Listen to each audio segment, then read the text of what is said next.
From the murky waters of the sportsman's paradise, stories emerge. Stories of the generations of people who have shared in the bounties of the land. Stories of communities that have persevered through natural disasters. Stories of the abundance of fish, wildlife, and adventures that create an ecosystem rich in diversity.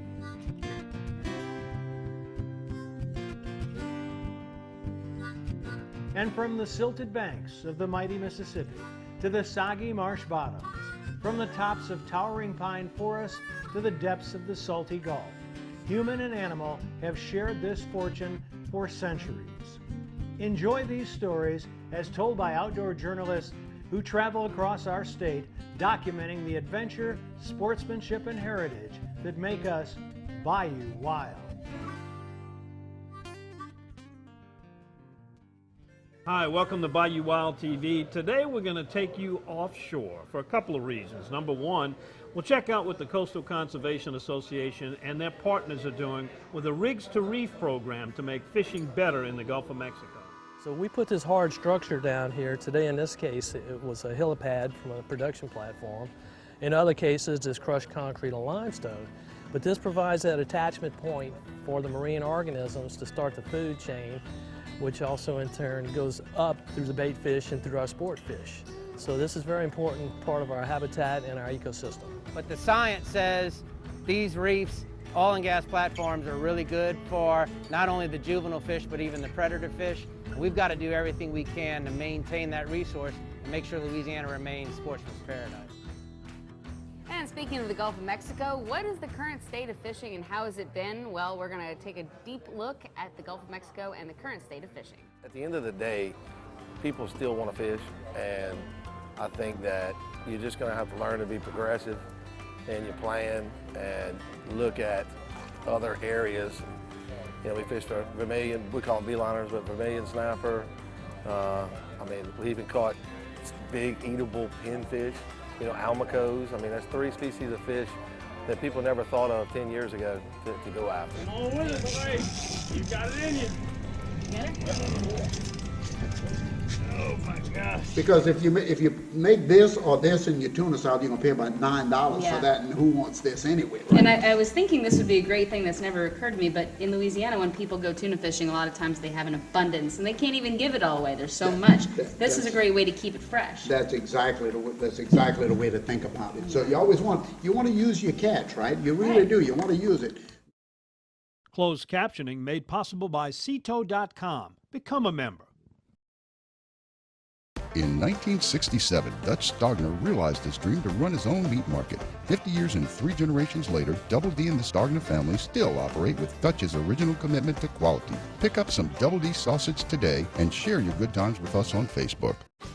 I've been using Louisiana fish fry products so much, even the kids are getting into it. Find yellow bag, pour and boil, for great crawfish every time. And whether you're boiling crawfish, shrimp, or crabs, Louisiana fish fry products use the perfect blend of garlic, onion, spices, and salt for your seafood boils.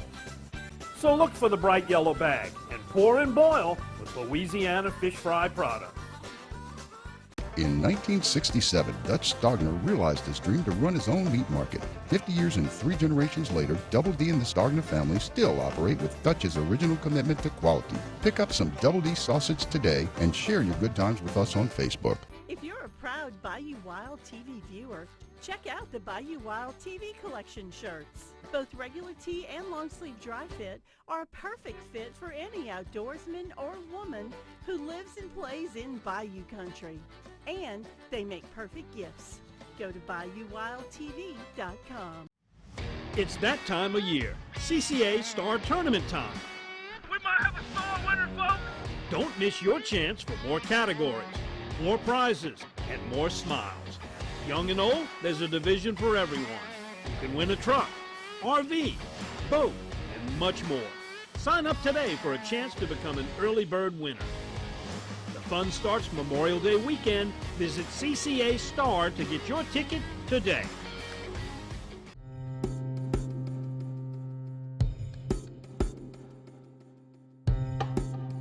Started charter fishing here, fished here my whole life, but started charter fishing here in 1999, and you know, as we all probably know, from 1999 to today, we've seen a lot of changes.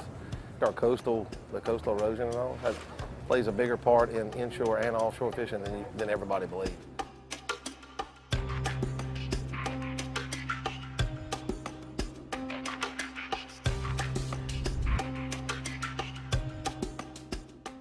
I started offshore fishing in Louisiana 5 years ago.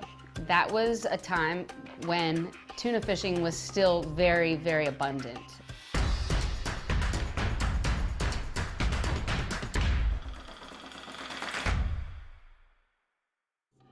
I was a bit spoiled coming into it because this was still a time when boatfuls of fish were coming to the docks, and it wasn't hard to get limits of 3 per person. Whether or not you needed to take that many, it wasn't hard to do. A few years after that, about 3 years ago, there was a sharp decline in the tuna population.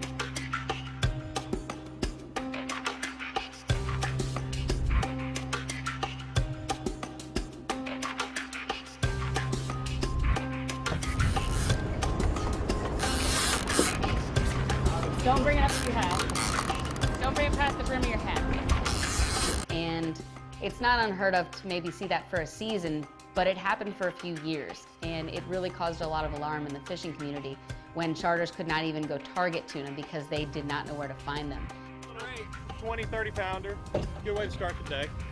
We've had charters in the last 3 years where we travel 350 miles and never even mark a tuna on our sounder. So now fast forwarding 5 years to now, in the beginning of the season, it's looking better. Ready? Crank it. I need somebody to come over here and help him. Do exactly what I'm doing. Crank down.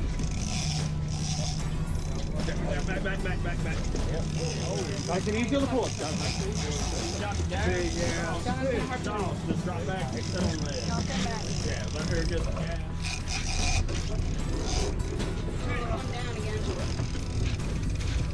Come on with it, boy. You got it in you. Oh my gosh. Oh God.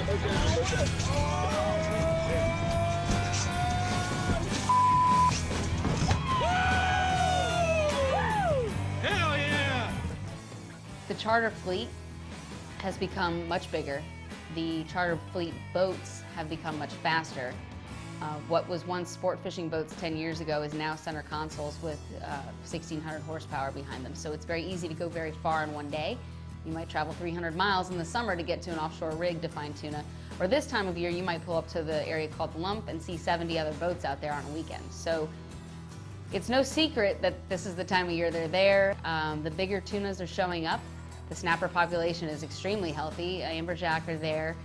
But it's too hard to really say what the future is going to be, especially for tuna fishing, because we have seen so much fluctuation. At the end of the day, people still want to fish, and I think that you're just going to have to learn to be progressive in your plan and look at other areas. You know, we fish for vermilion, we call them beeliners, but vermilion snapper. I mean, we even caught big eatable pinfish, you know, almacos. I mean, that's 3 species of fish that people never thought of 10 years ago to go after. If you talk to any angler that's been in Venice for more than, say, 7 or 8 years, they can tell you it was a steady, healthy fishery back then. In the last 7 or 8 years, there has been a dramatic decline in general. So for the start of this season, it's looking more promising, but we can't say that that's going to actually continue into the full season and whether or not the fish will be there for the rest of the season, at least with tuna fishing. There's a lot of mismanagement. A lot of people believe there's a lot of mismanagement in setting restrictions. Specifically, red snapper would be the worst because the NOAA is not taking into consideration rigs, which are pretty much primarily where we find our snapper. It's a vertical reef structure, essentially, and they're not counting the fish that are on these. There are still bottom reef areas that are just swarming with fish, and they're the most overregulated fish in the Gulf. In the last year, they have let the state run its limitations for seasons, and it's getting better. And I think that starts with managing state by state. Restrictions really are out of place when somebody who's in South Florida has never fished the structure, the bottoms, the reefs that we have, and the rigs. because that's what holds all our fish. And when you start taking away the rigs, you start taking away the fish. The total count of the mangroves, I think, you know, today for the rigs that we have left, I think the river wasn't affecting us. But do I think our total count of mangroves, I think the rigs being cut down is worse than any damage, anything else you could do to the mangroves. Overfishing can never do what cutting those rigs down can do to the mangroves. You know, doing something with the Mississippi River, I think is very important. You know, not only to us as fishermen, but to the state as well as a premier estuary for all the things that feed the bigger fish. You know, shrimp, your oysters, your crabs, all that. We are fortunate in the Gulf of Mexico, at least in the northern part, to have a very diverse fishery. There's a lot of options, but on days when certain seasons are closed, it can become very challenging to land fish, and that makes it very challenging for a charter. Coming up next. This is a culmination of 20 years of progress that we made with this reef program, starting with our very first one in Lake Pelto down south of Cocodrie. So over that period of time, we've constructed over 30 artificial reef and marsh projects with a value of over $10 million, and we're picking up speed.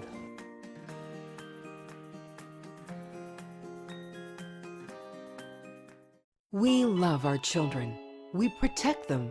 We guide them. We prepare them for life in the world. With all that we do, from deep in our hearts, we cannot control all things.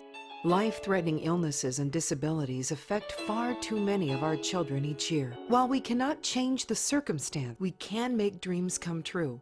Dreams to provide hope, to provide spiritual healing and strength, to provide moments of happiness and relief in the hardest of times. Hunt of a Lifetime is a non-profit organization fulfilling dreams for hunting and fishing trips to youth 21 and under with life-threatening illnesses and disabilities. Visit huntofalifetime.org to learn how you can make a difference. The iconic whooping crane is back in Louisiana.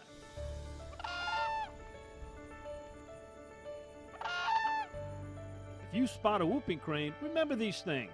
Observe and admire it from a distance, and always report any harmful activity. You can help Louisiana whooping cranes thrive by visiting lawff.org to make a donation. Thank you to Chevron and the Louisiana Wildlife and Fisheries Foundation for their generous support.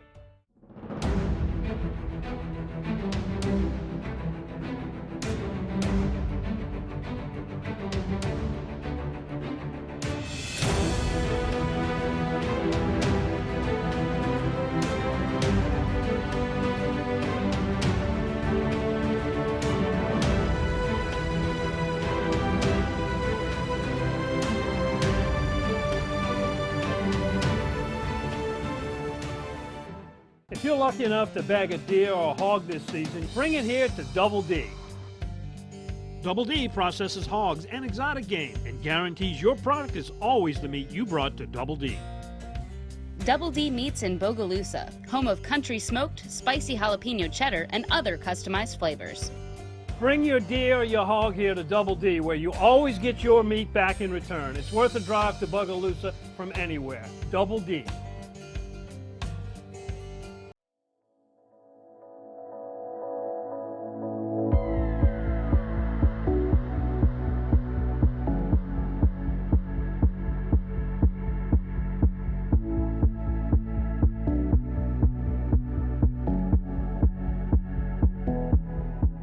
This is a culmination of 20 years of progress that we made with this reef program, starting with our very first one in Lake Pelto down south of Cocodrie. So over that period of time, we've constructed over 30 artificial reef and marsh projects with a value of over $10 million, and we're picking up speed.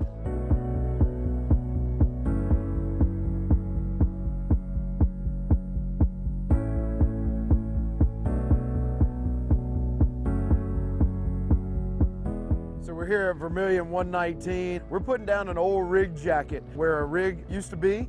Now you'll be having red snapper habitat, and they'll be attracted here pretty soon. So we've identified over 100 sites so far that platforms are scheduled to be removed, and we're following up on those one by one with our replacement program. So that's why it's so important of what we've done today to get this new progress started for this reef program that we've initiated today. So we've already done a number of reefs, and we're currently scoping additional areas that we'd be able to deploy reefs. There's a lot of opportunity out there, and there's a lot of fish that once a platform goes away, they need a new home. So we really hope that infrastructure gets built beneath by the fish, by corals, and that benefits in so many ways.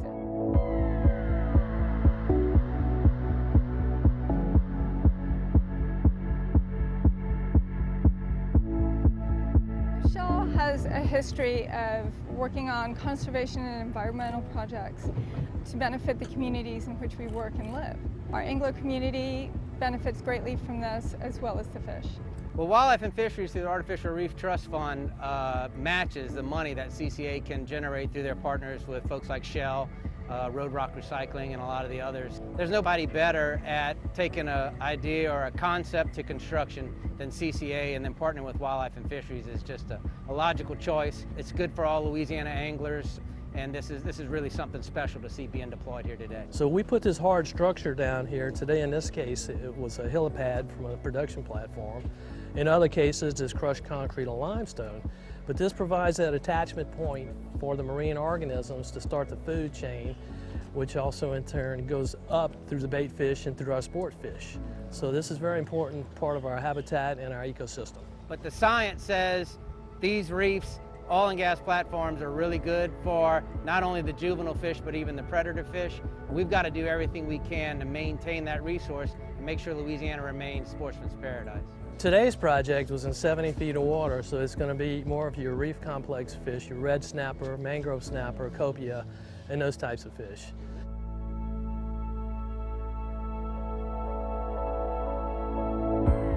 Louisiana has been the sportsman's paradise for years, and it's mainly because we have structure and we have habitat. Now we can keep it there for the fishermen and the fish, as well as hopefully keep the oil and gas industry happy, where they can leave some of these structures out there.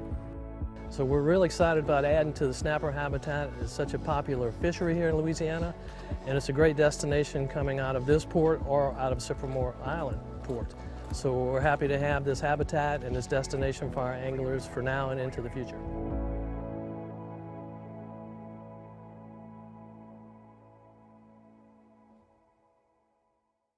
In 1967, Dutch Stogner realized his dream to run his own meat market. 50 years and 3 generations later, Double D and the Stogner family still operate with Dutch's original commitment to quality. Pick up some Double D sausage today and share your good times with us on Facebook. If you're a proud Bayou Wild TV viewer, check out the Bayou Wild TV collection shirts. Both regular tee and long sleeve dry fit are a perfect fit for any outdoorsman or woman who lives and plays in Bayou country. And they make perfect gifts. Go to BayouWildTV.com. This is Don Dubuque asking you to join me as a member of the Coastal Conservation Association. For 30 years, CCA has worked in Louisiana to conserve our incredible fisheries, making sure that our fishing is great today and for generations to come. Whether looking out for redfish and specks, eliminating gill nets, building reefs across the coast, or work at the state capitol and in D.C., CCA is doing what's best for the fish and the sport we love so much. Your $30 membership will ensure that this work and our great fishing endures well into the future. Go to ccalouisiana.com and join CCA today. So Venice, Louisiana is known as the tuna capital of the world, and many times folks visit down there and they catch just pounds on pounds of yellowfin or blackfin tuna. You can only give away so much fresh tuna, but it's so good you don't have to give it all away. People just don't know what to do with it. So tuna sot olio, did I say it properly? Oh, that's exactly right. That's exactly right. What Tuna, is it? Tuna in oil.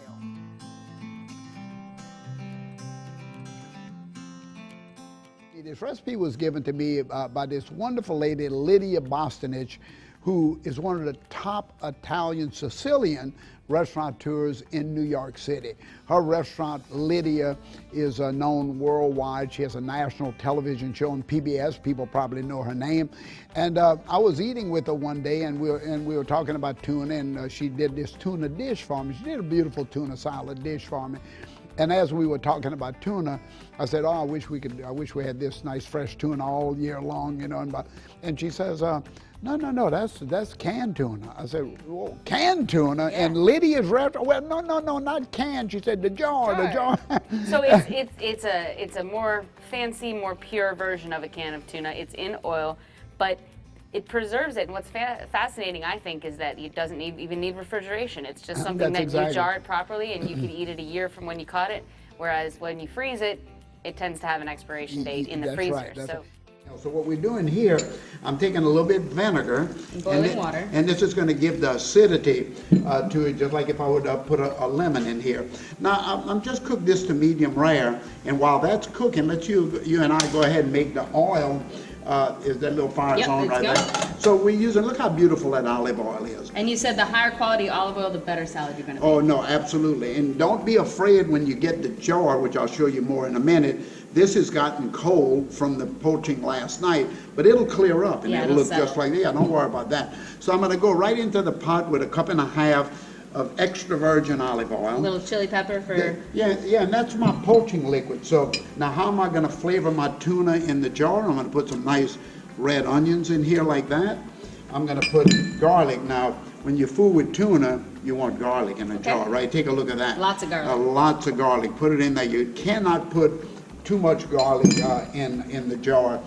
Fresh bay leaves, and then I'm going to come back with a little bit of the peppercorns, like that, just some nice, and of course, you know, in Louisiana, everybody knows how to season their own. Absolutely. This is hot pepper flakes like that, and then of course I'm going to throw another lemon in here. Now I'm going to bring this up to like 190 degrees. I want to make sure it starts to simmer, but I don't want to fry all of that. Right. I just want to poach it and get that good flavor in there.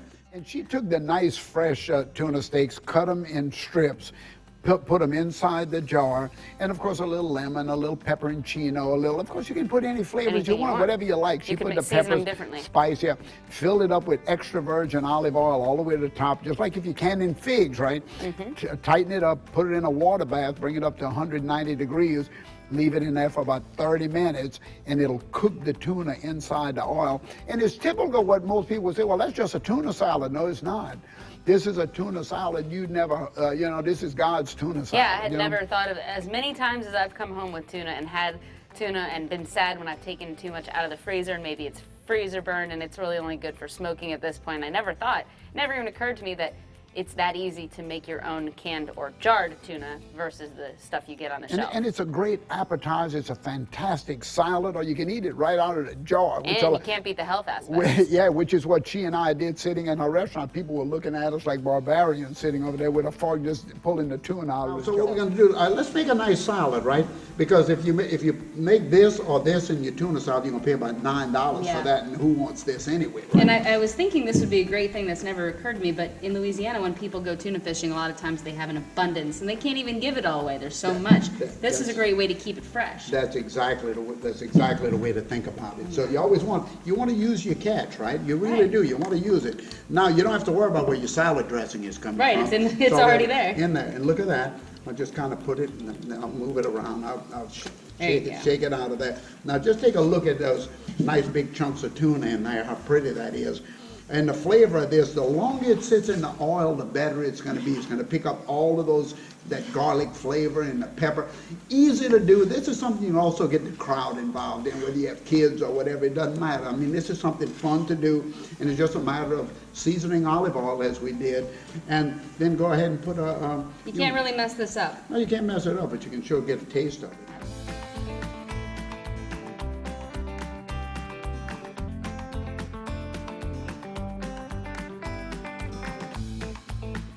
So the next time you see somebody at the dock and you're a little critical on how much meat they have, don't worry. It doesn't go to waste if you preserve it properly. That's right, and you can send some to me. Absolutely, would not be opposed to that at all. As much as you want. I mean, tuna, really, I have plenty of oil. I have plenty of oil.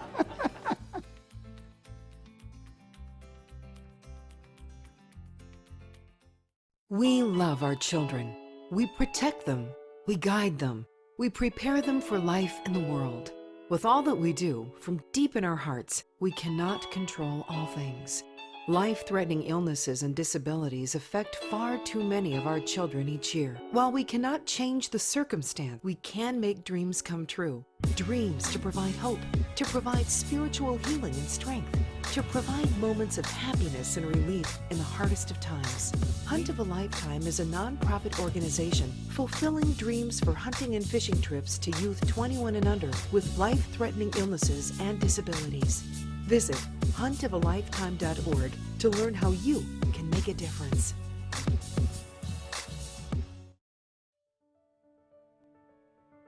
Whooping cranes are back in Louisiana.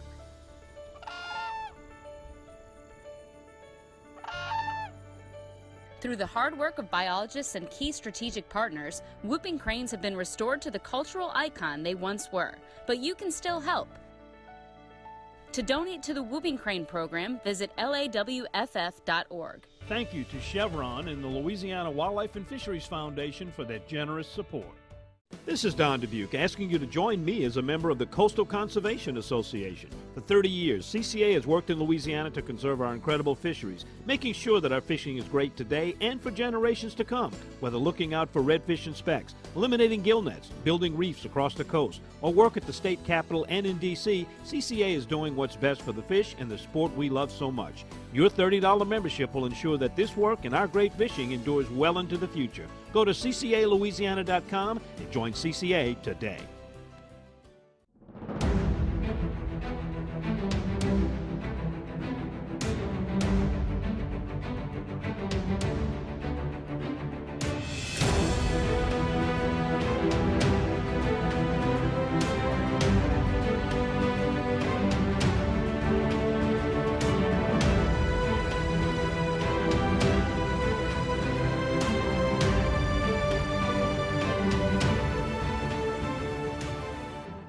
If you're lucky enough to bag a deer or a hog this season, bring it here to Double D. Double D processes hogs and exotic game and guarantees your product is always the meat you brought to Double D. Double D Meats in Bogalusa, home of country smoked, spicy jalapeno cheddar, and other customized flavors. Bring your deer or your hog here to Double D, where you always get your meat back in return. It's worth a drive to Bogalusa from anywhere. Double D. Join us next week for another edition of Bayou Wild TV, and also you can come have lunch with us. We're here twice a month on Mondays. Just call Morton Seafood Restaurant.